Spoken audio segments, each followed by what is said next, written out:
Welcome to Ash Tree Identification. My name is Martha Smith, and I am a horticulture educator serving Henry, Mercer, Rock Island, and Stark counties in northwestern Illinois. Emerald ash borer has been found in 3 of these 4 counties, so I have prepared 3 voiceover PowerPoint presentations to help you identify emerald ash borer, to identify true ash trees, that is, members of the Fraxinus genus, and how to apply homeowner, over-the-counter, so to speak, insecticide controls.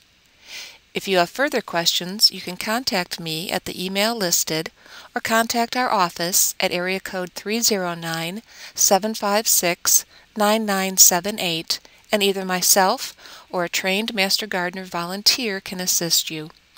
You can also visit our website, and we have an Ask a Master Gardener link. I want you to imagine your community losing hundreds of trees in the next 3 to 6 years. That is what happens once emerald ash borer, or EAB, shows up. What would your neighborhood look like if 1 out of every 5 trees was gone? Ash has been overplanted, and many communities have 15 to 20% of their urban canopy made up of ash trees. But how do you know for sure you have an ash tree? This program will provide you with the key identification ash tree features. You might know your tree under the cultivar name, such as Autumn Applause, or Autumn Purple, or Patmore, or Marshall's Seedless. These are all true ash. Autumn Applause and Autumn Purple are actually types or cultivars of white ash, or Fraxinus americana. Patmore and Marshall's Seedless are Fraxinus pennsylvanica, or green ash cultivars. White and green ash are by far more numerous than black, blue, or pumpkin ash in west central and northern Illinois. Ash trees were chosen for their relatively fast rate of growth, overall pleasing shape, and some have great fall color. But they were overplanted, and now as emerald ash borer spreads, it is killing our ash trees, and older neighborhoods and parks now look like new subdivisions denuded of their large ash trees. We didn't learn a lesson from Dutch elm disease that wiped out the hugely popular American elms, leaving Illinois towns with names like Elmwood, or Elmhurst, or Elmwood Park, with no actual elm trees connecting the name to the town. Emerald ash borer kills ash trees. Control is removing the tree or applying chemicals for 20 years once EAB has been found in your community, or for the life of the tree. The only definitive eradication method we currently have is to cut down the tree. True ash trees have some distinguishing features that make them fairly easy to identify. Often we can tell you the species, but not always the cultivar, since there are so many in the trade. Fraxinus species have opposite buds and therefore opposite branching.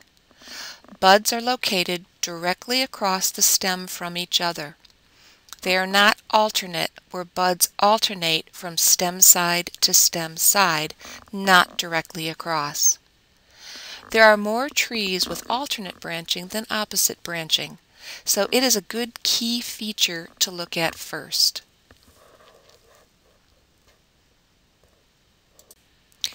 If you see alternate buds, you don't have an ash tree, and therefore it will not be attacked by emerald ash borer. Here are 4 of the 5 relatively common Fraxinus species found in Illinois, and note all have opposite buds.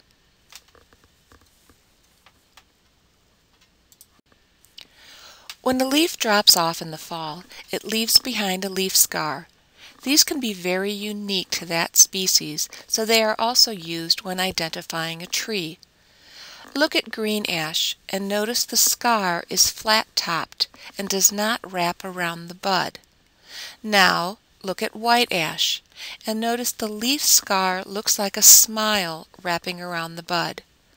Since green ash and white ash are the most common, this is what I look for. Black ash has black buds. Blue ash has ridges along the stem, giving it a square look, thus the Latin name Fraxinus quadrangulata. Another key identification feature is that 99% of Fraxinus species have compound leaves, usually an odd number of leaflets with a tip leaflet. The ash leaf is made up of leaflets. You determine the overall leaf structure by where you find the bud connecting it to the tree. The ash on the left has 7 leaflets. There are no buds running along the rachis or the leaf stem. The bud is found at the very base, so that whole structure is the leaf. Compare this to the maple leaf on the right.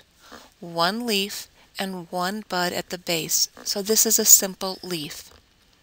Now there is one Fraxinus cultivar that has simple leaves, but it is not a commonly planted tree. Fraxinus excelsior hessii has simple leaves. The overwhelming vast majority of ash trees we see planted in Illinois have compound leaves. So remember, ash leaves are compound, varying between 5 to 13 leaflets.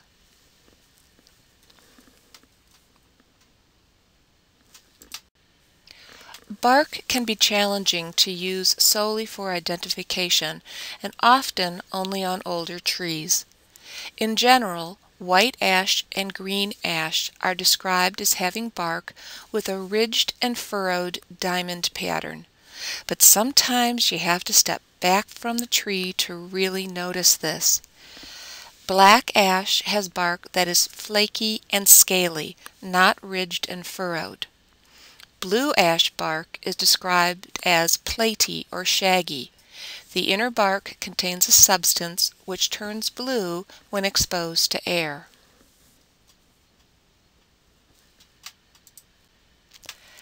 Don't be fooled by ash lookalikes. There are many plants with compound leaves. Here is black walnut. Others are pecan, shagbark hickory, bitternut, and pignut, to name a few. But look at the buds and branching. They are alternate, not opposite. This is a member of the Juglans genus and will not be attacked by emerald ash borer. More lookalikes with compound leaves, but they all have one thing that sets them apart from true ash trees. What is it? They all have alternate budding and branching. Don't be fooled. Mountain ash shares the common name of ash, but it is not a member of the Fraxinus genus. Mountain ash is Sorbus aucuparia. Common names can be a nightmare. There is also water ash, but it is Petelia trifoliata. People think we just like to say all these fancy long Latin names, when actually it helps us communicate and make sure we are talking about the same plant. There can be numerous common names, but only one Latin name. Now this tree could cause confusion. As you see, it has opposite buds and branching, and it has a compound leaf. However, this is not an ash. This is a maple. This is Acer negundo, or box elder. I find the young stems are green and shiny, and they give off a nasty odor when crushed. If you still aren't sure, wait for the fruit or seeds. They are very different from ash. In fact, I'll show you pictures in a couple slides. This dogwood, Cornus species, does have opposite branching, but the leaves are simple and not compound. There is a single leaf with a bud found at the base. 99% of all true ash trees have compound leaves. The horse chestnut, Aesculus species, has opposite branching and compound leaves, but the leaflets all emerge from the same central spot and appear to radiate out in a circle. This is called palmately compound versus pinnately compound. Remember, ash leaves look more like a feather. When in doubt, wait for the fruit or seed. Remember I told you I would compare these? Fraxinus species have 1 to 2 inch long canoe paddle shaped fruit or seeds. Box elder, Acer negundo, has samaras that form in pairs at an angle of 60 degrees or less. Mountain ash is grown for its ornamental fruits, and they look nothing like the canoe paddles on a true ash tree. Now, mountain ash has its own lists of pests and diseases, but it will not be attacked by emerald ash borer. So let's review. Members of the Fraxinus genus are the only plants under attack by the emerald ash borer. True ash trees have opposite buds and branching. They have pinnately compound leaves and fruits or seeds that resemble canoe paddles.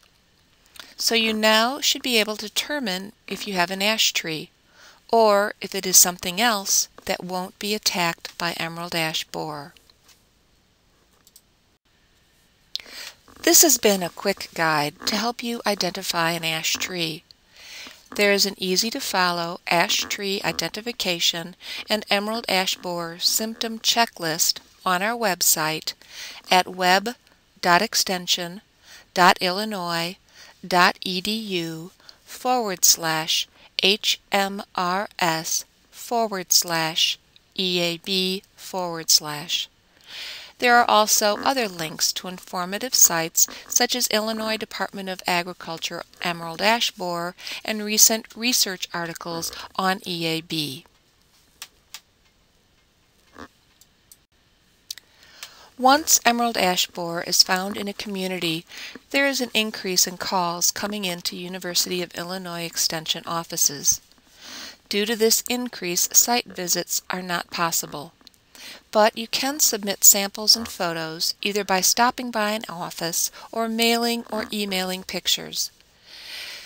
The Illinois Department of Agriculture has expanded the quarantine zone map to now include all Illinois counties along the Mississippi River north of and including Henderson County. EAB has not actually been found in Mercer, Warren, or Henderson counties, but they are in very close proximity to where it has been found. What does being in the quarantine zone mean? You cannot move any ash wood or product or cut non-coniferous firewood outside of the zone. That is, if you live in the zone, you can't move these products across the zone boundary. You can move ash wood and cut non-coniferous firewood within the zone. Notice on the map the majority of red dots. These indicate positive EAB findings, and they are along major roads and interstates. This indicates we, you and I, are artificially speeding up the spread throughout the state. Firewood is the #1 way EAB is spreading so quickly. EAB-infested wood may not show the telltale signs yet, so you may unwillingly and unknowingly be transferring the larva around the state. So, burn it where you buy it, and don't move firewood outside the zone. I hope you found this program helpful. You will also find short lessons on how to identify emerald ash borer and how Illinois homeowners can apply chemical controls for emerald ash borer. You'll find these on our website at web.extension.illinois.edu/HMRS/EAB/. hmrs/EAB/.